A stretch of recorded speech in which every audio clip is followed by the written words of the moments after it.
One of the biggest storylines this year in NHL free agency has been Mitch Marner's journey to the Vegas Golden Knights, leaving Toronto after several years there, doing a sign-and trade, ended up with an 8-year, $12 million deal, obviously one of the biggest contracts ever handed out in NHL history, matching Rantanen's deal with my Dallas Stars. He ends up on Vegas now, and obviously this has been a good team for a long time now, so rebuilding them is not going to be that hard, which is what I'm going to be doing today.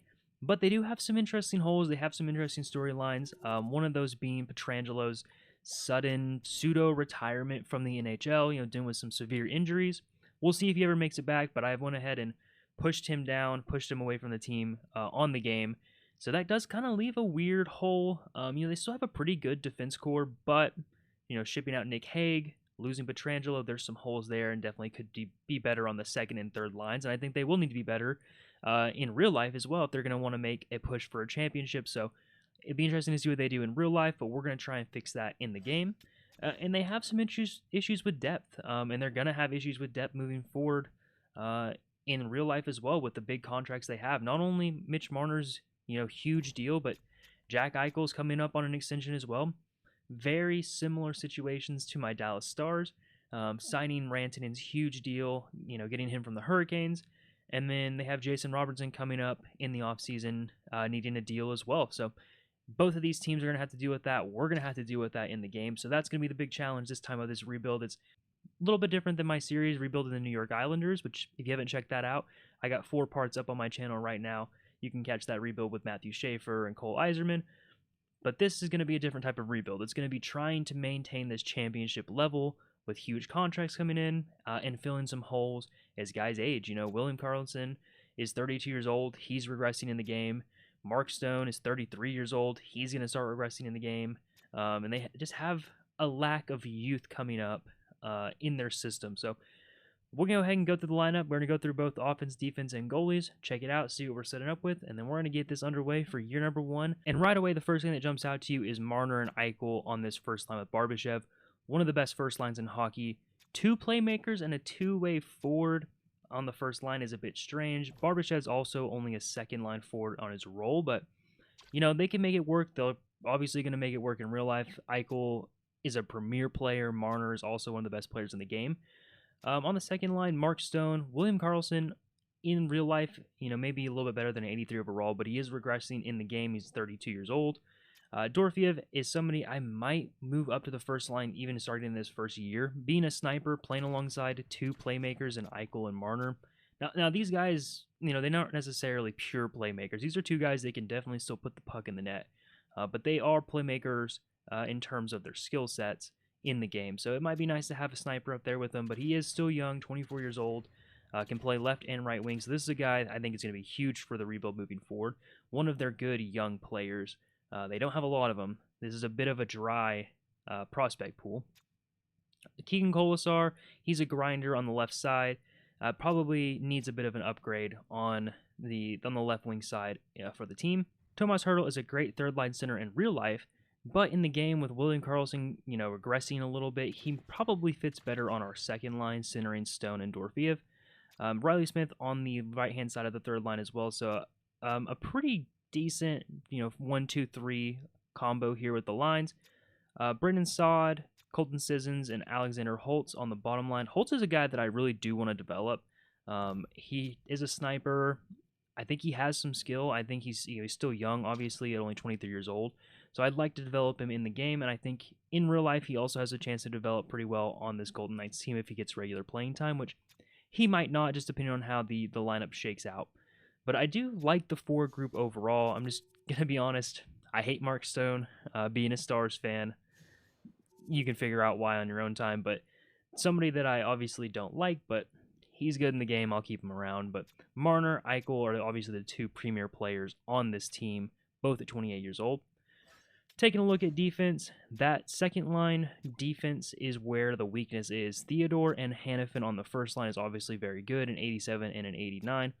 Neither of those guys are premier defenders in the game, I think. They're both obviously very good, and in real life they're great as well.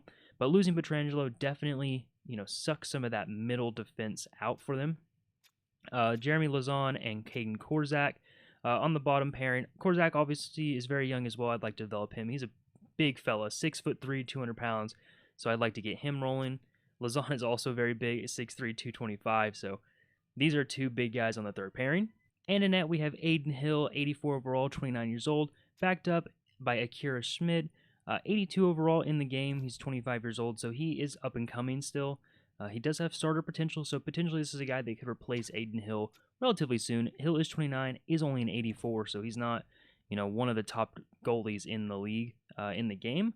But he performs well in the playoffs, so we'll see how he does moving forward. But I think overall the team is good. Obviously, they're going to be good in real life as well, but there are some holes. First things first, we're going to take a look and see if we can fix this defense hole. At the very least, we need to find an upgrade on the second line, probably for Brave McNabb. He probably needs to be on the third line. Maybe Zach Whitecloud. Either one of these guys could be pushed down, but McNabb is 34 years old, so... And on the four group, I'm just going to look to add some depth. So we're going to jump into trading to go into the beginning of the season. Obviously, I've already skipped over free agency, considering it's relatively done in real life. I think there's still going to be some moves, but the big names are off the board. So I'm just going to jump into season number 1, look at some trades, and we'll see what we can find to improve the defense and get some depth. All right, first up on the trade block is going to be Rasmus Anderson. Calgary's been rumored to be moving this guy for several years now, and Vegas has been one of the top teams, especially since Pietrangelo went down. Obviously, I'd love for my Dallas Stars to swoop in and grab him, but I think this just makes so much sense in real life and in the game. So we're going to try and get this done. Anderson is an 88 overall, a bunch of abilities, plays on the right side. He is really cheap for the first year at 4.5, but he does need a contract, so Eichel's extension's coming up. It's going to be complicated moving forward with him, but at least for a short-term deal, I think this makes a lot of sense.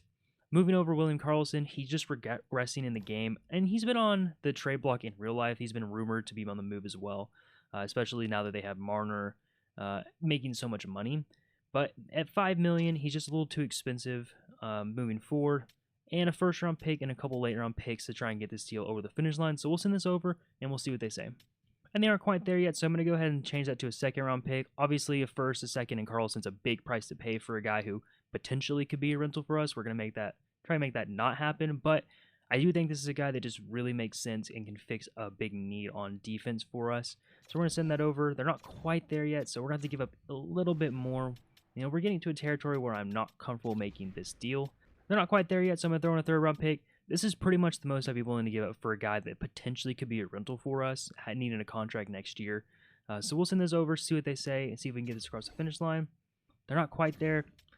I think this might be a deal we can't get done. We'll see what else we can find, and if not, I'll circle back around and see if I can't, get this to a place that I'm comfortable with. And another defender who's had trade rumors swirling around him is Sam Girard. At $5 million a year for the next 2 years, he's pretty much making exactly what Karlsson makes, give or take $500,000. So that's pretty much of a wash on salary cap, but he just is way better right now. He's an 87 overall, plays both sides on defense, only 27 years old. Obviously, he's undersized. He's always been undersized. That's the big knock on him. But I think for a second line position for us, I think he fits pretty well. And Karlsson is just getting older. He's regressing. We're going to go ahead and send over a second, a third, and a seventh with as well. So a good amount of draft capital, but I think we're making a big improvement for a need on our team. And it's just a bit low, so I'm going to go ahead and just throw in another 7th round pick. These things are pretty disposable. And that will do it. So we got our big upgrade on defense with Girard. He's going to slot in on that second line. We are going to need probably to make an upgrade on offense now, especially with Karlsson moving out. Hurdle's going to that second line center role, but our third line center is going to be pretty weak. So we'll take a look and see what's around the league. I just don't think I can have Colton Sissons playing our third line center. It's not the worst in the world, but we are looking pretty weak towards the bottom of our lineup now, especially with Lavoie coming up at a 79 overall. So I'll take a look around. We might be able to make a cheap piece here and just find somebody that fits a little bit better on these bottom lines. But as far as defense goes, I think I am going to go ahead and have Noah Hannafin play on the first line, have Girard play that left side, have McNabb on the third line. That's Korzak. And then our scratch defender is going to be Jeremy Lazon. I think that's fine. He's a big body. He can come in and play either side if we have any injuries. And yeah, I think our defense is pretty much set up right now. So we'll take a look around the league, see if we can find somebody on offense. And the next target for us is actually going to be Ridley Grieg. 83 overall, 23 years old. I think he fits really well on that third line, and he makes only 2.4 for the next 4 years, so a really good, cheap infusion of youth. He's a two-way forward, so I think he'd be great on the second, third line for us moving forward. We're going to go ahead and send over a second, a fourth, and then just a depth 7D for us to get this trade done. We'll send that over, see if it's good, and it is. So I think Ridley Gregg's going to be a perfect fit on our lines. We're going to go ahead and take a look at him now and see what they look like with him slotting in on that third line. Probably replacing Brendan Saad or maybe Colton Sissons. They're going to go ahead and want to move Sissons over, but I think, take a look at their face-off and see what their ratings are. An 85 for Sissons and a 72 for Grieg. So I definitely think we'll move Grieg to the left side, let him play winger, let Sissons play down the middle. Looks like Lavoie is going to get a chance to play on the fourth line, at least right now. Holtz I want to slot in on the left side with Kolesar. We have Riley Smith, Greg Sissons. I think this is going to be pretty good. I will probably consider switching Barbashev for Dorofeev at some point this year. I just would like to see what the sniper looks like on the first line with two playmakers, but we'll let it ride like this for now since Barbashev is a way better overall at an 88. Like I said before, we have a little bit of a lack of depth, so it's going to be really paramount for us to bring some, good young pieces in that can develop and, replace some of these guys as they age, with Hurdle and Stone getting up there in age. But I think we made some pretty good improvements. We'll go ahead and let this ride out to the trade deadline. We'll hop back in, see what our points look like, see what our team looks like at that point, see if we need to make any more trades at the trade deadline.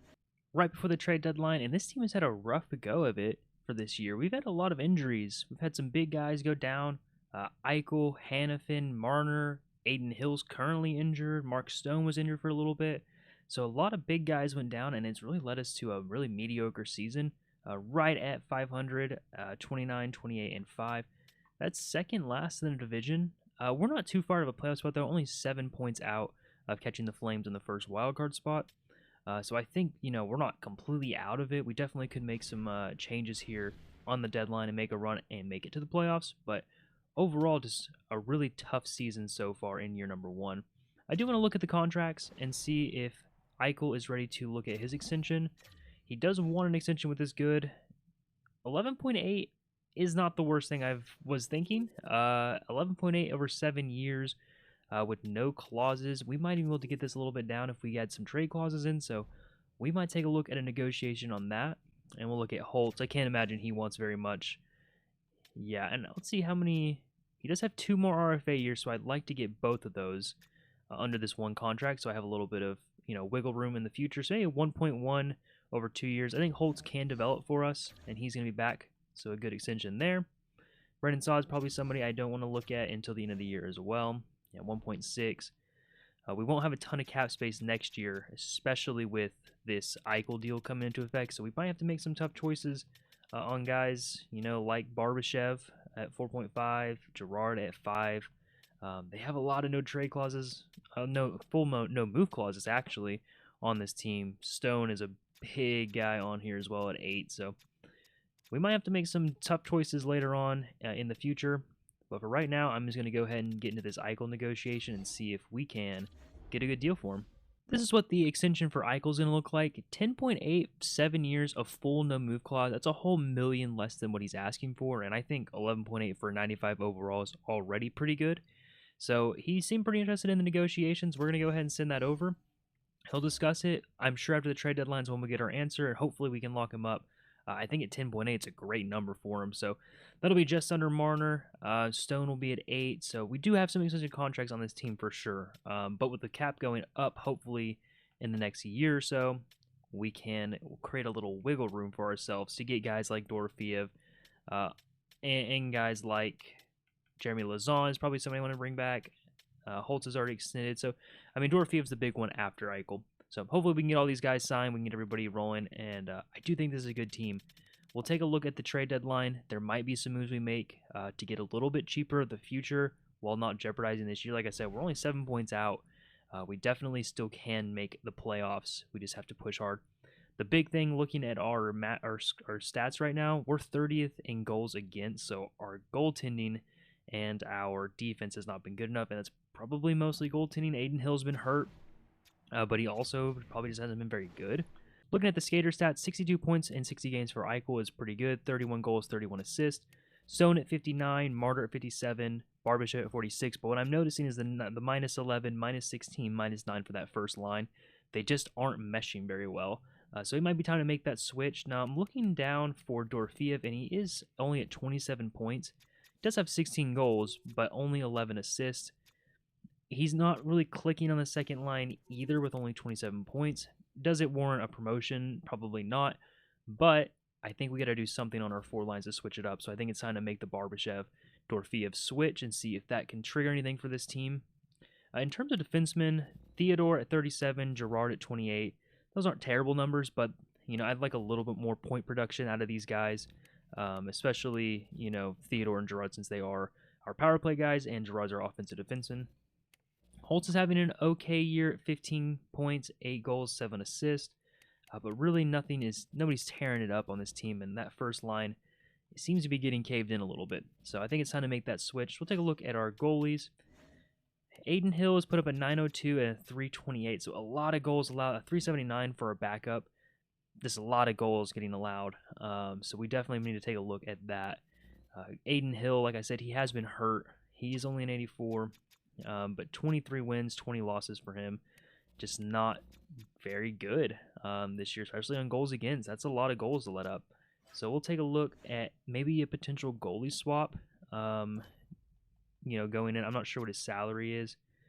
4.9 is not very expensive, but maybe we can find somebody a little bit better at a reasonable cap hit moving forward. I mean, he does have a no trade clause, a modified, so only 8 teams, but I think that's something we can work with. So we might make a trade there and see if we can find somebody who's a little bit better, if that's possible. And we're going to hop into the trade deadline. Looks like the big guys available this year, Ovechkin, Wilson, Rasmus Anderson's here. Vince Dunn might not be a bad option either. But we'll take a look around, see if we can come up. Like I said, goalie and defense probably are our big things, but we got to be careful with the cap that we're working with next year and in the future, because we really don't have a lot of money left to spend. So we want to make sure we make smart decisions here. Probably not looking for a rental. Probably looking for a guy that would be on our team for a while, and maybe we can, do some swaps. But we'll take a look around, see what we can find, and hopefully we can make a playoff push after this. And looking at the trade market around goalies, Jesper Waldstedt is an interesting piece. He is an 87 overall. He's only 23 years old. Now you might be saying, why would the Wild trade this guy? Well, they did just sign a long-term extension for Gustafsson. He is an 88, so 1 overall better, but they got him locked down for 7 years at 6.75. I mean, a pretty good deal, but they probably don't need 2 of these guys coming up at the same time. And 2 years left at 2.2. Yeah, it works for us for at least a couple years. Aiden Hill going over in a 3rd round pick. This probably is not going to be anywhere close, but we can start from here, and I'll work my way up and see what I can get done with this deal. And I think this is going to be the deal to get it done. Aiden Hill, 2/3 and a 6th round pick over to the Wild, and that will get it done. So Waldstedt is going to be our guy of the future. He's a big improvement right now, a 3 overall better. And he's so young at 23. He really is a guy that we can look for. Now, in 2 years, we're going to have to sign him. Really only 1 year after this, half a year or so that we're going to get him after the trade deadline. So we will have to still make that, signing and set that up for the long-term future. But he looks to be the guy that we can turn to in net for a long time. We get a little bit of improvement. Hopefully that fixes our 30th overall goals against average. We'll hop back in now. We'll take a look around. Defense is something I'm looking at. A big problem that I think we have in the game specifically is we don't really have any gold abilities or anything like that on the defensive side. Hannafin, Theodore, Girard are all, silver abilities. And I really think you need one of those in this game just to make it work. So we might take a look around, see what we can get done. Obviously, again, being very mindful of our cap situation moving forward as well. So that puts us in a bit of a bind, but we'll try our best to see what we can get done. And here's the deal I'm trying to swing right before the trade deadline ends. I'll have about an hour left. It's Riker Evans, 6 years, $3.9 million. So he's a little bit more expensive than Zach Whitecloud, but he is 2 overall better and much younger. He's only 24 years old, so he should grow into this deal a little bit more. 2-way defender, while Zach Whitecloud's a stay-at-home defense first kind of guy. Gonna have to give up one of our prospects that's unsigned and a 2nd round pick a few years from now. Just a pick that I'm willing to part with to improve our defense right now and for the future. So he's a little more expensive, but I think it's worth it. So I'm going to try and get this done. I'm probably going to add a little bit more, maybe a 5th round pick, and see if that is enough. Not quite. I'll keep at it, see what I can get done. So if they're in the fourth, I'm just burning through draft picks at this point, but I think this team is close, and I think this could be enough, and it will be sent over. So we're going to have Riker Evans now, probably on that right side with Gerard. Zach Whitecloud moving out, just getting a little bit older. And I think that's going to be it for the trade deadline. Doesn't look like any of these big name guys have been moved yet. So I'm wondering, if that's going to start happening soon. But I think a productive trade deadline for us, an upgrade at defense, an upgrade at goalie, and I think our goals against average shows that that was a big problem for us. And I don't think we really jeopardized too much of the future moving the guys out that we did. Really close in salaries, and I think we have a good setup now for the next few years. And here's the team post-trade deadline. Really not a lot on the forward side that's changed. The only switch we are going to put Dorfiev on that first line. Again, just pairing a sniper with two playmakers and seeing what happens. The Barbashev experiment didn't go well for us right now, so moving him down, everything else is pretty much unchanged. Really, Greg is going to play that third line center role for us. Brendan Saad on the left side. And yeah, Holtz on the fourth line, 80 overall, hoping that he can develop a little bit more. Defense is where the bigger changes are. Hannafin and Theodore still on that first line. Evans and Gerard on the second line, so a good upgrade there. There just wasn't any good, gold X Factor ability, younger guys that weren't a gajillion dollars, and we just can't afford that right now. So I had to kind of settle for better depth, better second line guys, and I think that works for right now. Hopefully it's enough to fix our defensive issues. Another big upgrade on the defensive side, if you want to call it that, is our goalie position. Jesper Wallstead, 87 overall, medium elite potential. We got him for 2 more years.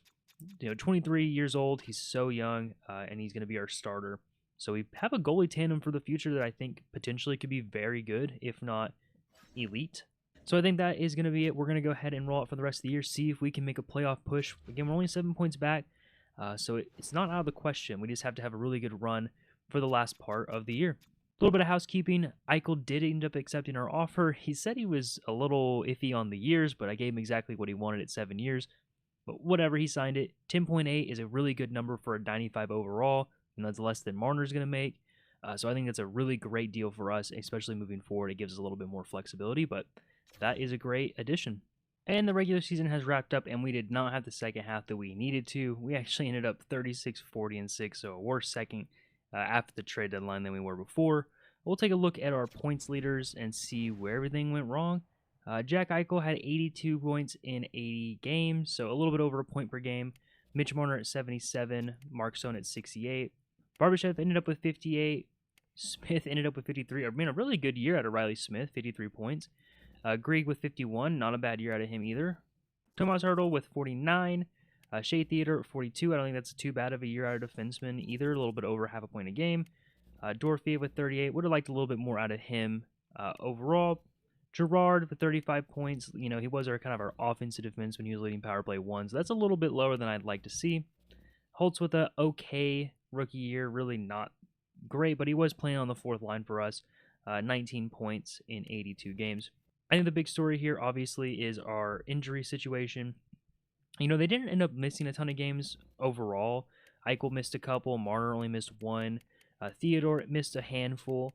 But we just kept having injuries pop up. Hannafin only played 77 games. Theodore only played 78. It just seemed like our team was never fully healthy. One guy would come up, and then one would get hurt. So that really, I think, is what hurt us. Riker Evans ended up being hurt towards the end of the year as well. So I'm not panicking yet.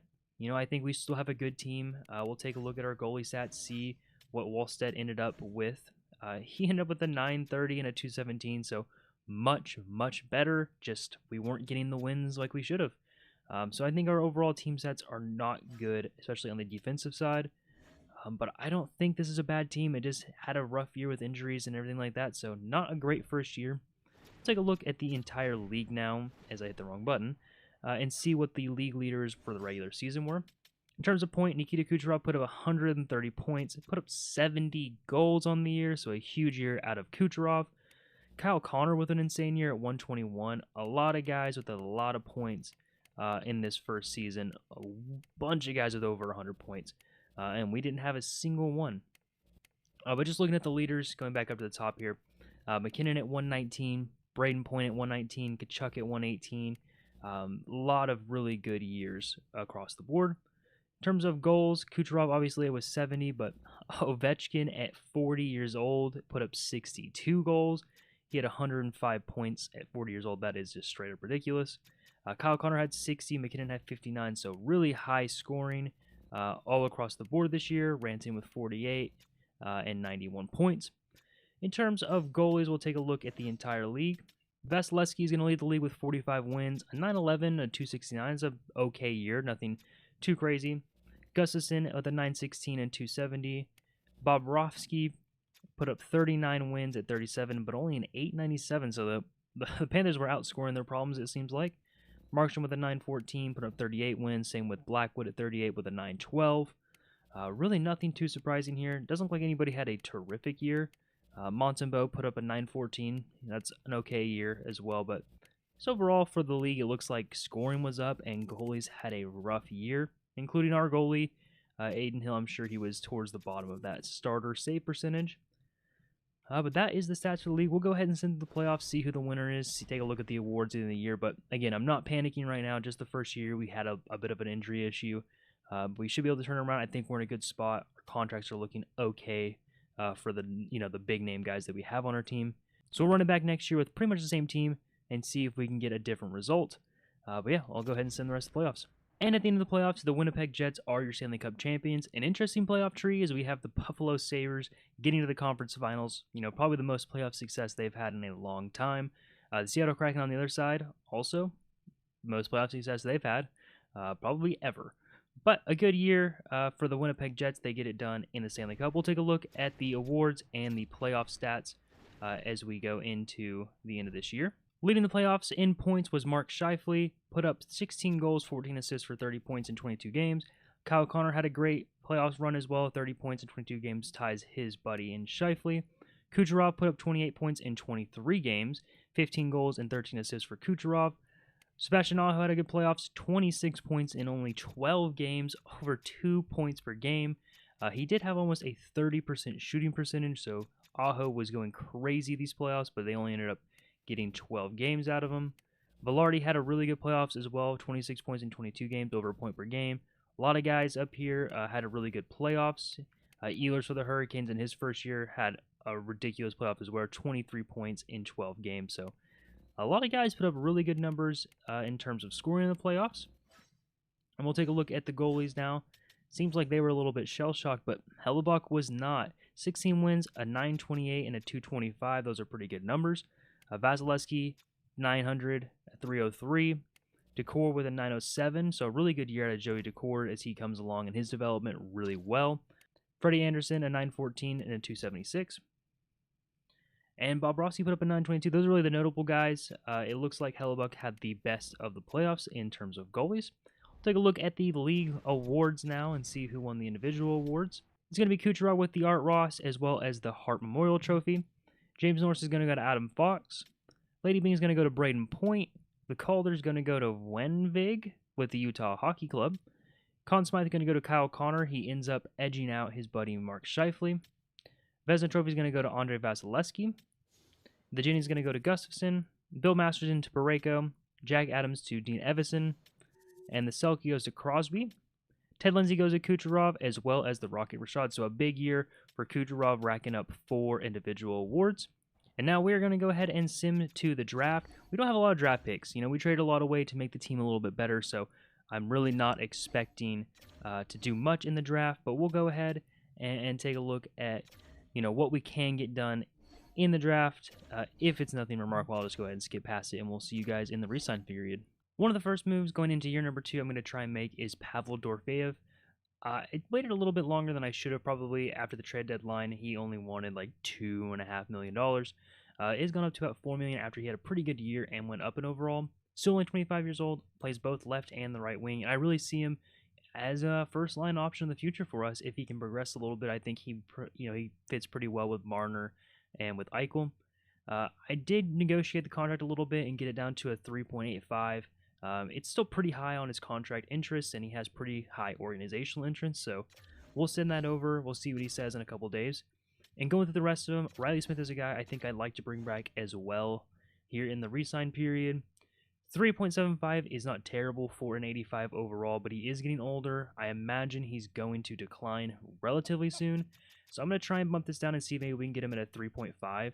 That is pretty low on his interest, but he does want to come back, and he is older, and we're getting him for 2 more years. So we'll send that over and see what he says about that. Going to the rest of the contracts here, Colton Sissons is probably a guy that I think is going to walk. I'll wait to release his contract, but at 2.3 for 3 more years, at an 82 overall, at his age, he probably is going to start regressing, and I think we could probably find a replacement that's younger and has a little bit more upside than him. So we'll see what Dorofeev and what Smith say, but I think Sissons probably goes. Lazan is also a guy that I think is probably going to go. Just looking at our depth on defense, and we go to the top here, Theodore, Gerard, Hannafin, Evans, those are top 4. Evans should be getting better, and I think that's a pretty formidable top 4.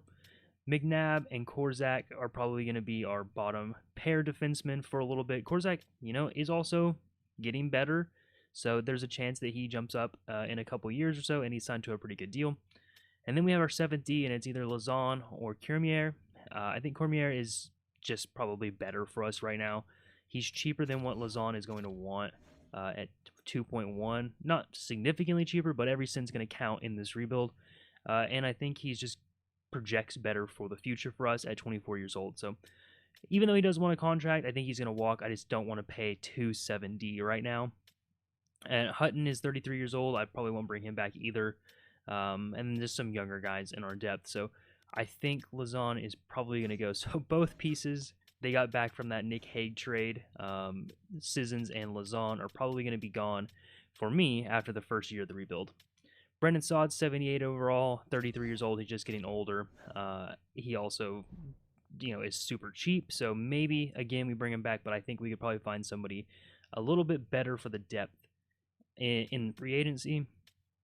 And the rest of these guys are younger contracts. So I'm going to go through and just clean this up a little bit, offer, qualify, do all that stuff for our younger guys. And then we'll circle back around with our 2 contracts that we've offered so far with Smith and with Dorofeev. I think the only other contract we have is on goalie. Schmidt, he is our backup goalie. He does want only 1.7 for a backup. I don't think that's too bad. Maybe I can get him at something like 1.65. And that will be a pretty good contract for a backup, and he's back for a year. So I think that's pretty solid. We do still have 11.7 in the free agency to spend right now, but, Smith and Dorofeev are going to eat into that pretty significantly. We probably only have a few million left once we actually get there. But yeah, I'm going to clean this up, and we'll circle back around with those 2 guys. And the first update is from Dorofeev. He is accepting our deal, so he'll be around for a few more years. And Riley Smith is back as well. So those are 2 guys. I did clean it up. We'll see what we have with cap space after that. $6 million's not too bad. We do have a couple holes to fill, mostly on the depth side of our forwards. But we'll be looking to get a little bit younger, letting some of these older guys go. We could still bring back somebody like Colton Sissons. At 2.3, I probably don't want him. And I don't want him for 3 years for sure. I probably only want him for 1 or 2 more years. I just don't think that's something I'm interested in right now. I think there's going to be a better option for us. Although he does have 85 face-off, which is not terrible. He's not too bad of a depth piece for us, so I'll think about that a little bit more. I think Lazan is definitely going to go, so I'm going to go ahead and release his contract out. Brandon Saad is also definitely going to go, and so is Hutton. So that's it. I'll think a little bit more on our Colton Sissons dilemma. Maybe we let him go to free agency and then take a swing at him if he ends up being the best option there. That does run the risk of him wanting a little bit more money, but I just can't see him wanting too much more. Especially, we do have some options still with the younger guys on our team. So definitely some holes to fill, but $6 million is a good number to use. And other than that, I'm just going to sim towards the end of the re-sign period. And I'll follow up when I made my decision on Sissons. I'm going to hire some coaches and some scouts. I skimmed through the pending free agents, and I just think there are some better options out there than Sissons. Like I said, there's definitely a chance that we bring him back in free agency, but for right now, I'm going to release the contract. I'm going to go into free agency with $6 million to spend. Looking at our lineup, I think we're pretty deep down the middle with Eichel, with Grieg, with Hurdle. And we could use one more probably on the 4th line, which is somewhere where Sissons would have played. So that's the role I'm going to be looking to fill. Maybe just for a little bit cheaper, a little bit younger. Our left wing, Barbashev, Dorfeev, definitely could use some more depth on the wing. And on our right side, obviously we have Mitch Marner, Stone, and Riley Smith. Alexander Holtz could play the left side, Kolesar. So I think we're okay on the wings, on the right wing specifically, but we could probably move some of these guys over on the left side as they play that as their secondary position. So the big focus is going to be center, probably looking for somebody that's a little bit younger than what our Colton Sissons will offered us. Maybe somebody with a little bit of grit to him as well. Somebody that plays a checking game on the bottom third or fourth line. I think could be nice. And other than that, defense is looking fine. Like I mentioned earlier, we have our 6D, Theodore, Gerard, Hannafin, Evans, McNabb, Korzak, and then our 7D. And then I think we could probably use a little bit of depth here, but we have some okay options in the minors right now. And then goalie looks fine as well. So I think that's all we're going to be looking for is kind of that bottom, third, fourth line center type player. So we'll send forward. We'll see what we can find in free agency. And we are at NHL free agency. The first guy that's going to be catching my eye here is Kyle Connor, 95 overall. He wants $19.4 million on the contract. Notably, Jack Eichel also a 95 overall, and we got him at 10.8. So that is a huge difference. A great signing for us, it looks like, on the re-sign. Rasmus Anderson is finally a free agent. He's going to want 10.6, so probably not something we're interested in doing either. We could probably make this work if we traded out some guys, but I just don't think we need them right now. Mason Marchment's here. He has progressed really well in the game. 88 overall, 31 years old. He is an option that I would like if he was a little bit cheaper and probably a little bit worse, but he does have a power forward game, which is kind of what I'm looking to bring to that bottom, third or fourth line. But 8.5 is definitely too expensive for what I'm looking for. John Carlson, Kopitar, Tolvanen's progressed really well at 87. Alex Tuck, Zuccarello's here. These are probably guys that I'm not super interested in bringing in just because of the price tag. Somebody like Zegras is going to be an RFA, so probably not an option for us either. Matheson would be a great pickup, but again, just too expensive. So scrolling down, I'm going to look through. I'm trying to find us that perfect bottom, third, fourth line kind of guy and see if there is anybody that I think would fit that perfectly for us. Other than that, we're going to be looking for younger guys, maybe on two-way deals that can contribute to our franchise in the next year or so, and see if there's any steals here down the board. And the player I think I'm going to end up offering for this role is Charlie Coyle, 83 overall, so he's definitely not as good as he once was, but a 1.9 for 2 years, 34 years old, so he is a little bit older than Colton Sissons was, but I do think I like his number a little bit more at 1.9. He's got good face-offs at an 87. He fits on all four of our forward lines. He just seems like a perfect fit. He's a power forward like I was looking for at 6'3", 215. So I think he's just a little bit better of a deal for us overall, and will play that third, fourth line role pretty perfectly. So he does want a modified no trade clause. I don't really have a problem offering the 8-team deal. I'm going to try and maybe bump this down to like a 1.75. Again, just trying to save every penny that I can. So we'll see what he says to that. Other than that, there really wasn't a ton. I did see Podkolzin down here on the right wing side. And he's 25 years old, 80 overall, power forward. Just kind of a guy that I think could make an impact for us, towards the bottom of our lineup, just being a big body. I would imagine they would match whatever offer I send over, but I am going to go ahead and just send one over and see if they do match it. He accepts immediately, so we'll see if they do. But I like that, power forward for us as well. Just deeper in the lineup, trying to make a big team here like Vegas does in real life. They love to, especially on their defensive side, but, they like to put big guys together and make a big, heavy team. I'm just trying to get tougher to play against for the playoffs. Other than that, we'll let Charlie Coyle think about it for a couple days. We'll send back around and see what he says. And unfortunately, Coyle is going to go to the Islanders. He liked what we had to offer, but the Islanders met his needs a little bit more. So we're going to go back into free agency. Again, looking down that center line and just see if there's anybody that I like as much as I liked him. Colton Sissons is still here, obviously still an option. But I'm going to go through here, see if there's anybody that kind of fits what I'm looking for. High face-offs, high physicality, something like that. And a note here, I must have misspoke about Podkolzin. He was not an RFA, so he was UFA straight out, so we were able to sign him just at a normal contract level. I think that does help with our winger depth, and I like his youth, especially on that right side. That does kind of make Kolesar expendable to me as a grinder, kind of plays a similar role A little bit bigger than Podkolzin, but I think Podkolzin has a little bit more of offensive upside with his shooting and his puck skills a little bit higher. And he's just a little bit younger at 4 years. So that does make Kolesar a little expendable for me. That might be a guy that we ship out here if we need to. Holtz is progressing a little bit as well. So just an update there. I could have sworn I saw RFA on Podkolzin, but apparently not. In free agency, though, there is an RFA I am going to target. It's going to be Matthew Poitras. Apology if I'm not saying that right, but I think I got it pretty close. 22 years old, 81 overall. He's a depth forward right now, but I think it's somebody who can slot in on that fourth line. His faceoff is a little bit low at only 77, but I like his playmaking ability. He's not exactly what I was looking for in the size, but just for what is out there in youth, I don't think we're going to find anybody that's fitting what I'm thinking about exactly. So maybe it's somebody with a little bit more offensive potential, with top 9 potential, and he's pretty cheap. I would imagine Boston matches this, but we'll go ahead and send it over and see what it is. It's going to be no pick, so I don't see why they wouldn't, but we'll see if that is something we can pry away. If not, we'll come back in here, and there are some older guys. Maybe even Jack Drury is somebody that we can bring on that fourth line as a two-way forward. Again, a little undersized from what I'm thinking, but we just might have to make do with what we have available to us.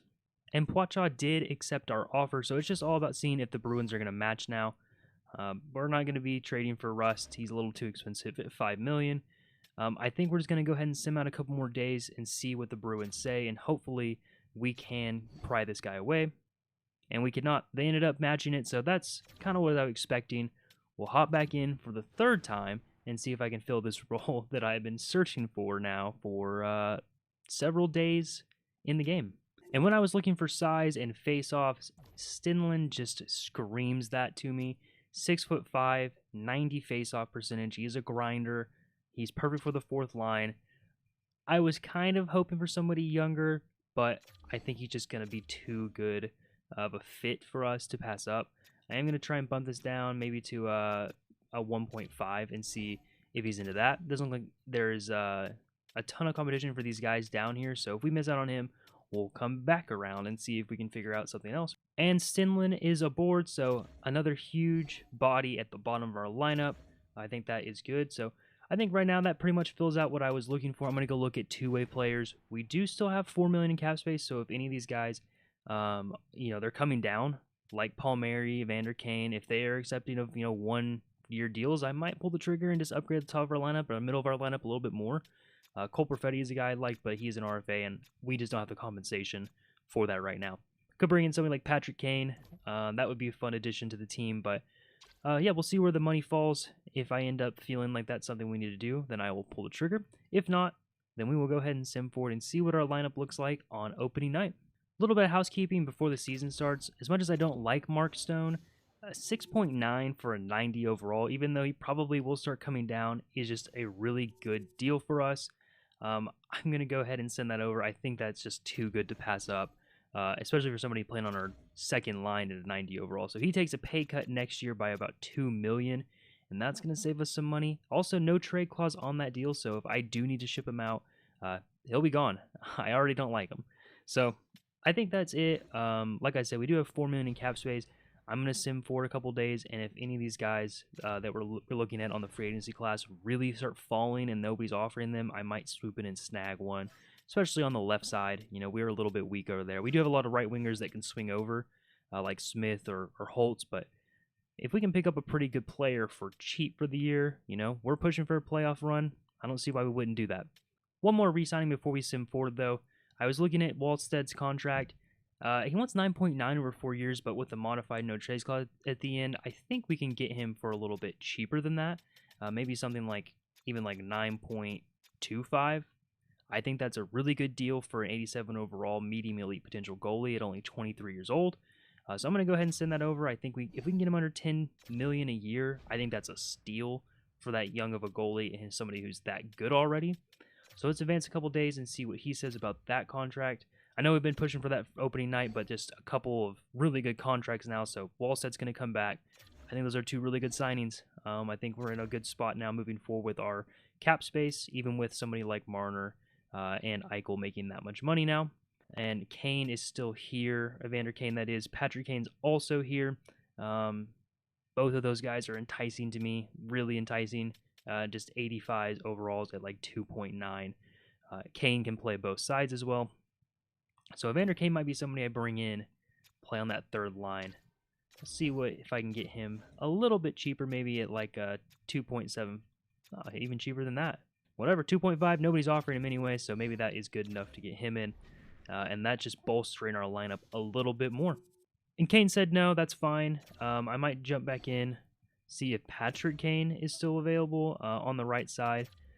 That would be a fun addition on our third line or so. He does want $3 million. I'm pretty comfortable with $3 million. I'm going to see if I can maybe get him for, 2.75. See if he's available, see if he's interested since nobody's really offering him contracts. And Patrick Kane's on board. I promise that is the last of our signings for now. But I think our team's looking really good. I really like the way it's shaping up. I think we are ready to just move forward on to next season. And here's what the team looks like going into year number 2. Barbashev, Eichel, Marner on the top line is looking sick with a +5. Stone, Hurdle, and Dorofeev on the second line. Again, I could flip Dorofeev and Barbashev at any point just to get a sniper up on the first line. But I like the way that line looks. Third line is looking really good as well with Riley Smith, Ridley Grieg, and Patrick Kane. Puckholzen, Stenlund, and Holtz are going to be our fourth line, and it's a really good fourth line. Stenlund's going to win a lot of draws for us down there, and we got a little bit of scoring as well with Holtz being a sniper. Would like to see him take some progression. He did go up 1 overall, but I'd like to see a little bit more. The chemistry is looking good. I think the 4 group's looking sick overall. I think it's a really good 4 group. Defense, we're also just as good. Noah Hannafin, Shea Theodore is going to be your top pair with a +5. Gerard and Riker Evans on your second pair. Evans could take a step up this year, and that would be really helpful for our top 4, but this is a good top 4 for sure. And then Korsak and then Cormier is going to step in for McNabb. He's progressing really well at an 82. Offensive defenseman here with the defensive defenseman, and then we have another offensive guy here, and then Hannafin and Theodore are both just really good. I think what we're missing on the defense is that gold X factor guy, so if there is somebody that pops up available, I could look to move, probably going to be Gerard. He's our offensive defenseman, but he is the only guy without a full no-trade clause, and he's on the last year of his deal. He's going to need an extension, so I could very well look to upgrade Gerard at the deadline and look for maybe a gold X-Factor kind of guy, just to push us over the top a little bit more. But our goalies are looking great. Wallstead's up to an 89 overall already. He only has 1 silver X-Factor or silver ability at a butterfly effect, but 89 at 23 years old is really good. He should just keep getting better as well. So this team is looking great. There's no reason this team should miss the playoffs for a second year in a row. If they do, Bruce Cassidy is officially on fraud watch, and we will probably be replacing him if it's that big of a collapse. But our depth is pretty good too. Our scratch players, Kolasar's in 81, McNabb's in 82. We could maybe use one more guy like a 79 or an 80 overall on the 4 group, just in case you have a couple more injuries, but I'm liking the way this is looking. I think this is a really, really good team that should compete this year. And at the trade deadline, this team is much more in line with what I was expecting last year in year number 1, 37, 21, and 6. So, not like a fantastic year, but it is first in the division. It's still a really good year at 80 points. The Oilers at 74. The Kraken are having a good year too at 74 points in 3rd place, and the Canucks in 4th place. Other division leaders, the Rangers at 91 points, Lightning at 88, Blackhawks at 83 in the Central, so their rebuild appears to be going pretty well for them. We'll take a look now at our stats. We'll see where we are at in terms of points overall for our players and see if there's any glaring weak spots for our team. Marner's having a great year, 81 points in 64 games. That's 33 goals and 48 assists. Eichel's having a great year as well, 72 points in 64 games, 24 goals, 48 assists. Both those guys are +29s. Dorofeev's at +26 with 59 points in 64 games, so a really good year out of the 26-year-old. I believe he went up another overall to an 86. If not, that's still pretty good for him right now. Barbashev on that second line, I did move him down. He has 50 points in 64 games, leading the second line. Mark Stone at 45 points in 64 games, still hanging around in 88 overall, so he went down a couple overall from what he was when we signed that extension, but still a really good player. Shea Theodore, 4 defensemen, 41 points in 64 games. Probably our better season from all of our defensemen so far. 11 goals and 30 assists. Thomas Hurdle is playing 36 points in 64 games. Gerard, 34 in 64. Patrick Kane in 27 points in 64 games. And Ridley Greig, 24 points in 61 games. So the third line's having an okay year. I wouldn't say it's anything great, but I like the way our team's stacking up. Not a lot of negatives on this team right now. The first line is absolutely rolling. Shea Theodore is a plus 32 on defense, so he is doing great as well. Honestly, I think the only thing I'm probably looking at is maybe switching out Girard just at the end of his contract. Let's take a look at what he's looking for on an extension, and that might be a move that we have to make. And like I said, I'm looking for that gold, X factor player on defense. That's not something we have. So if it's shipping out Girard and getting that kind of player, then that might be what I do. Girard does only want 7.3, but that's just a little more than we're able to offer right now.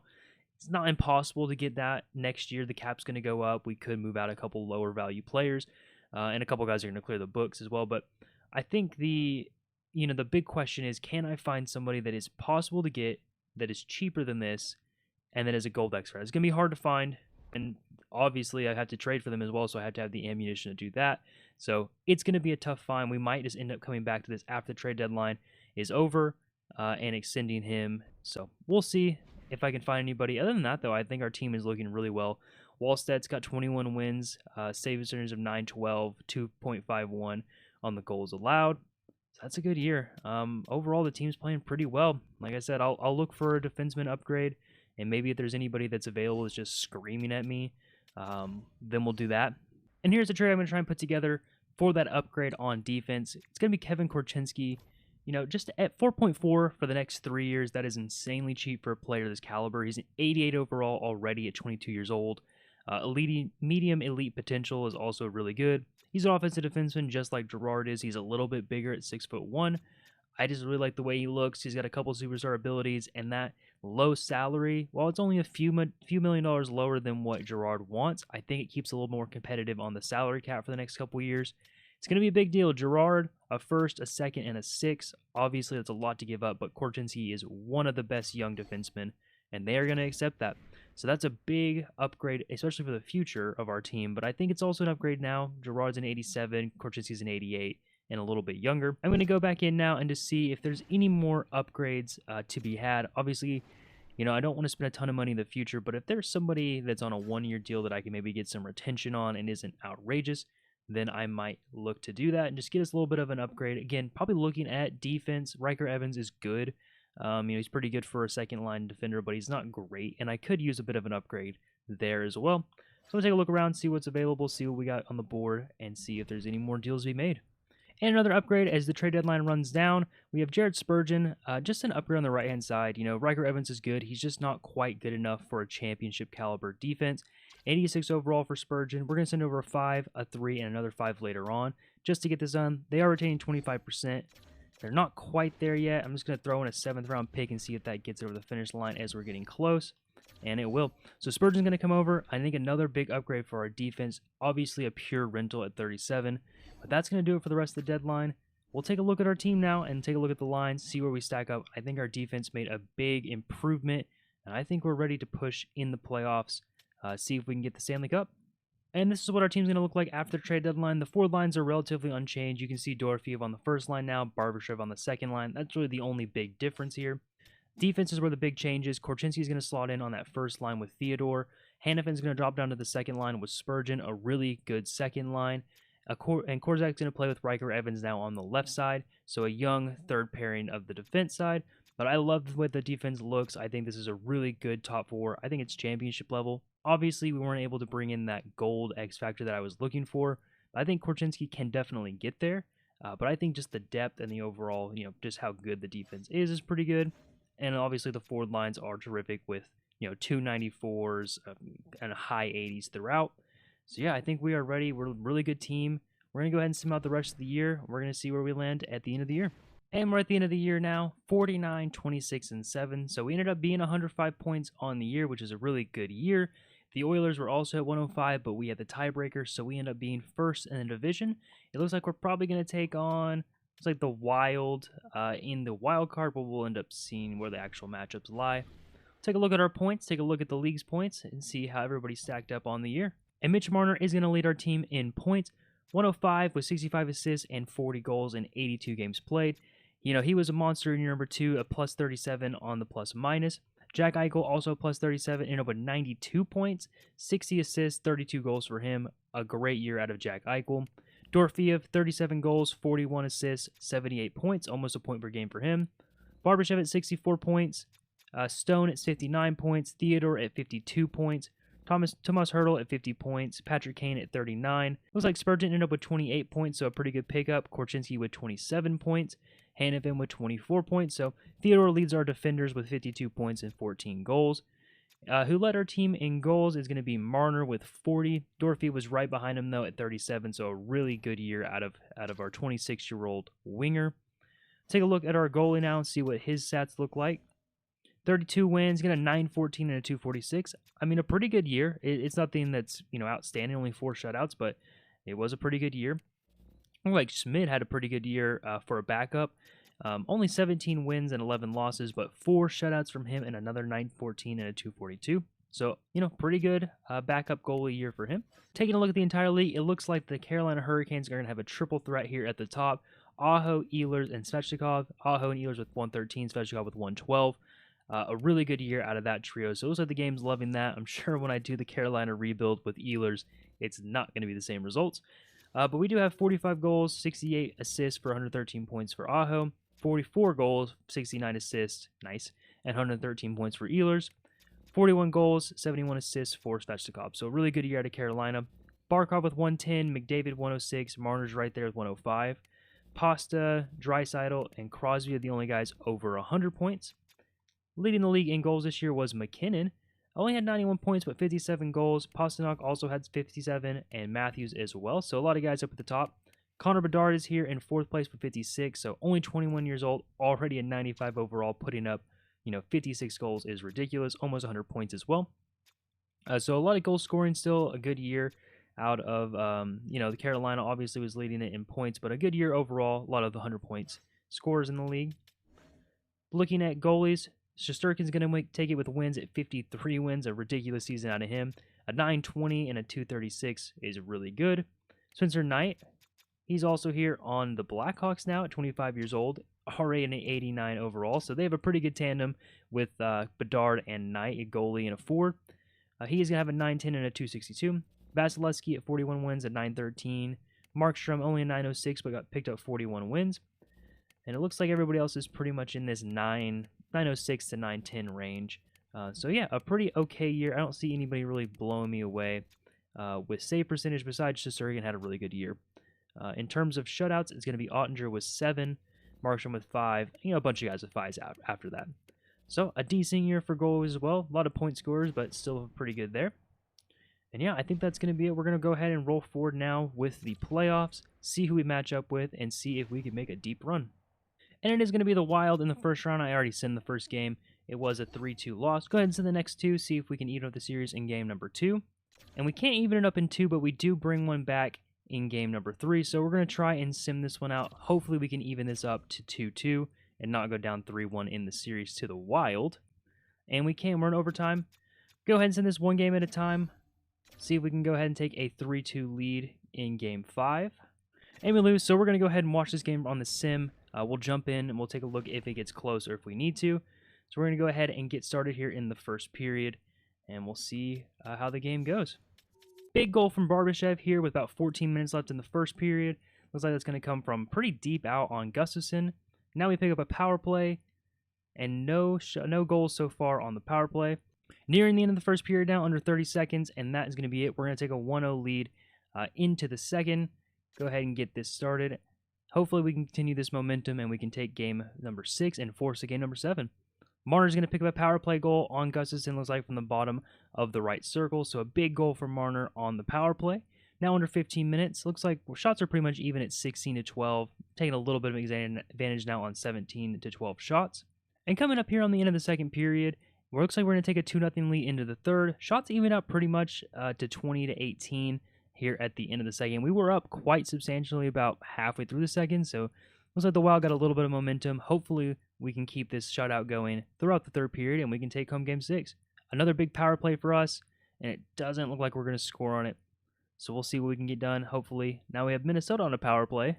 And we're going to have a goal. It's going to be Patrick Kane. I thought it was going to be a power play goal for Minnesota, but just as the time power play expired, it looks like they scored, or we scored. It's Patrick Kane. Minnesota is going to have another power play, and they're not going to get it done, so our penalty kills holding strong. Another power play for us. And no goal on it, but a 3-0 lead going into under 3 minutes now left in the game. I'm feeling pretty confident in this one. Hopefully we can keep this shutout going. That would be nice to have going into Game 7. And that's going to do it. A 3-0 final. We're going to get the shutout. Patrick Kane scores a big one to make it 3-0. And now we'll do the same for game number 7. So we are underway here. I'm going to go ahead and speed up the simulation. And Matt Boldy's going to score really early on this game. 2 minutes into the game, it looks like. So we're going to face a 1-0 deficit. Hopefully we can turn this one around quickly because I do not want to be out in the first round, especially in a game 7. But Marco Rossi with the deep shot, and then Jakob Trinan with another shot. Right after that's going to score. We do have a power play. Hopefully we can answer, but a 3-0 deficit early in the first period is not how you want to start, especially on home ice. Ridley Greig's going to get one back for us, though, at about 7 minutes left to go. 8 minutes left to go in the first period. So that's a big goal. It looks like a point shot they got through, but hey, we'll take it. We do need to get another one back here, probably before the end of the first period would be really nice. 1-0 at the first, and there's going to be a 3-1 deficit for the Knights going into the second period. We're going to go ahead and get this underway. A power play right out of the gate in the second would be a huge goal to get here, but we can't get it done. But about 14 minutes left to go in the second period. Mitch Marner is going to score a big playoff goal. You know, Mitch is not the most known for his playoff performances, but he's having a pretty good playoff here. Now Minnesota's going to have a 5-on-3 power play, and Brock Faber's going to score a goal. So back up to 4-2. We're going to need to cut this deficit again. And here at the end of the second, it is going to be 4-2 for Minnesota. I'm going to go ahead and jump into this game and to see if I can bring this one back for us. You know, I definitely do not want to be losing in a Game 7 to a team that, you know, we're just better than right now. We were the first seed in our division. This was a power play, or this was a wild card team. So we're going to jump in, see if we can't get it done. And bring this one back. We do have 2 goals to make up, so I'm going to go ahead and push for offense. Hopefully we can get it done. Now Theodore at the top, a point shot, tip from Marner, and it just goes wide. Kaprizov's going to get on the left side, gets swarmed by Knights, turns it over. Minnesota's playing back, but someone's going to cut through. Now over, and he can't quite get it to Barbashev. He was on the right post. He was a little bit open, but everything got snuffed out by the defense in the middle, and they shut it down by the goalie. Mitch Marner is in the league leaders for goals at 5 for the playoffs so far.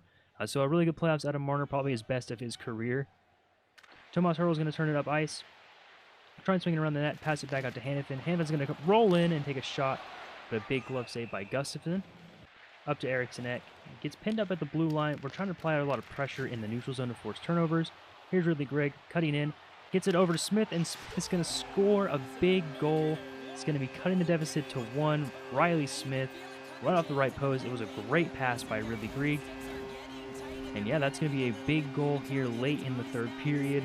We still have to get one more, but we have 11 minutes left. Definitely more manageable now. As Stinlin's going to come in to face the draw against Eriksson Ek. And he will lose the draw. Over to Ricard Raquel. He's going to cut in now. Over to Rossi, a big shot gets blocked in front. Now Rossi's going to walk out in front, and he just puts it right through the goalie. He was going for a poke check. The defense was absolutely lost on the play, and they put it right back up to 2. Going to put the big boys on the ice now. We are getting later in the game. We need a big goal here. Marco Rossi has been really good in the playoffs, throwing hits, scoring big goals. Eichel has the puck. Eichel cutting in, backhand, just wide. Now Eichel picks up the puck back around the net. He's going to throw it out to Theodore. Theodore's going to skate it across. Over to Korchinski. Korchinski with a big shot, and Marner was right out in front looking for the tip, but it couldn't get through Gustafsson. And we are under 5 minutes now, 4:31, so we probably will pull the goalie pretty soon. We are down 2. We definitely need some offense quickly. Mark Stone's there. Mark Stone cuts in again. Mark Stone now over to Hertl, and a big save by Gustafsson. Keeps it a 2-goal deficit for them. Marco Rossi takes a huge hit. Hanifin's going to walk it back in. Hanifin now over to Hertl, and this one's going to go in the net. That's actually Jared Spurgeon, a big free agent or trade deadline pickup for us. He's going to cut it to 1, and we are still alive in this. 1:43 left to go in the game. We're going to shorten the bench. We're going to pull the goalie as soon as we get into the offensive zone probably. And we have 1:43 left to tie this game. Hanifin now up to Smith. Smith has a little bit of breakaway. We got a 2-on-1. Smith over to Kane, and it gets kicked out, and Jaracek right on the goal line. Lead pass out to Patrick Kane. Now he's in the zone. Kane to the inside. Kane with a big shot, and that one just missed the net. Over to Theodore. Theodore out in front. Gets a tip, but it gets blocked. Picked up by Ridley Grieg. Boldy out to the wall. Kane's going to cause a turnover. It's going to be Boldy. Tries to get it down. Gets tripped up. No call on the play. It's going to go to the in wall. Now Riley Smith. Over to Kane. Can't get a shot away. Kane absolutely getting angled off by David Jiricek. Caprizo's going to skate it out. We could never pull the goalie. Matt Boldy with one more shot, and the Minnesota Wild will eliminate us in Game 7, 5-4. And that's going to end our season number 2. But a good team. We just couldn't get it done in the playoffs when it mattered the most. And that's going to do it for the season. I'm obviously going to sim to the end of the Stanley Cup Finals, take a look at our stats, take a look at everybody else's stats in the playoffs. But a disappointing end to season number 2 for sure. We did make an improvement. We did end up making the playoffs this year, which is nice. Edmonton Oilers are going to win the Stanley Cup here, so great for Connor McDavid. He gets his first. Let's take a look at the playoff stats before we call this episode. And for our team, it looks like Marner, Grieg, and Stone were all a point per game at 7 points. Jack Eichel at 6 points, Barbashev at 5, Kane at 5, Hurdle at 5. So really not many people were disappointed. I guess maybe Korchinski with only 1 point was a bit of a disappointment in the playoffs. Hannafin also only had 1 point. So the defensive guys definitely could have been a little bit better in terms of offense, but in terms of forward, I mean, this is a pretty balanced, good attack. Take a look at the entire league now and see what the league looked like. Braden Point's going to lead the playoffs with 30 points in 23 games. McDavid at 28 points in 24 games. He's probably your Conn Smythe leader. Kucherov at 27 points. Hyman at 27 points. A lot of players over a point per game, all the way down to Draisaitl right at a point per game. Evan Bouchard had a great playoffs from the defense position at 23 points. Only 1 goal, but 22 assists out of him, so that's a really good playoff for him. Rantanen had 22 points in 19 games, did score 14 goals. And William Nylander also at 22 points. Take a look at the goal leader. It looks like it's going to be Jake Getzel at 15 goals, 10 points. Right behind him is Rantanen, and then McDavid, Kucherov, and Nylander all have 12. Jason Robertson with 10 as well. Draisaitl at 11. Take a look at goalies. We'll take a look and see what the goalie stats put up. Hofer's going to be your Stanley Cup winning goalie at 15 wins. It's going to be .918 and .255, so a pretty good playoffs out of him. Vasilevsky put up a good one together as well, .916 and a .252. Ottinger with an .898 and a .332 was certainly not good enough for a deep playoff run. He did have 10 wins in 19 games played, but those are not very good numbers. Ukko-Pekka Luukkonen is going to have a .908 and a .305, so again, not a great playoff out of him. Freddie Anderson put a .920 and a .258, so really good playoffs out of him, but they didn't make it too far. Only played 11 games. Binnington with 6 wins and a .921. Philip Gustafson, the goalie who eliminated us, only put up a .902 and a .318, so he was getting scored on. We just couldn't put one in the net when we needed him most. And Wallstead for us, an .886 and a .302 was not good enough either. Only 24 years old, though. He should get better. He's already up to an 89 overall. So I'm excited for year number 3. We'll take a look at the awards, and that'll be the end of the episode. So individual, we got Art Ross for Sebastian Aho. That's going to be his second Art Ross in the last 3 years, so Aho is having a great career in this sim. The Heart's going to go to Ehlers, though, so they do not stay together, but 2 teammates, which is fun. Fox is going to win the Norris for the second year in a row, beating out Makar. Lady Bean is going to go to Ehlers. Calder is going to go to Thalberger on the New York Islanders. Conn Smythe goes to McDavid. Vezina Trophy is going to go to Shesterkin. The Jennings also goes to Shesterkin. Masterton is going to go to Ryan Graves. Jack Adams is going to go to Jim Montgomery for the St. Louis Blues. Selke is going to go to Robert Thomas.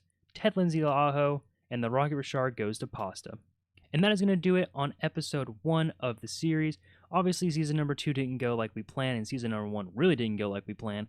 But I am excited for season number 3. I think we have a good team. We added some really good young pieces that should continue to get better. Our core is still really good. Marner's performing really great on this team. We just need to take that next step, and we have a good goalie to do that with. I am excited for episode number 2 of this series. It should be season numbers 3 and 4. Obviously, those are going to be big years for us, pushing for a Stanley Cup, so make sure you tune in for those. If you like the video, make sure you give me a like and a subscribe so you can catch all the videos that come out, more hockey rebuilds just like this one. And if you didn't catch my New York Islanders rebuild, make sure you catch those episodes. There should be the whole series out by now, so you can go watch it from start to finish.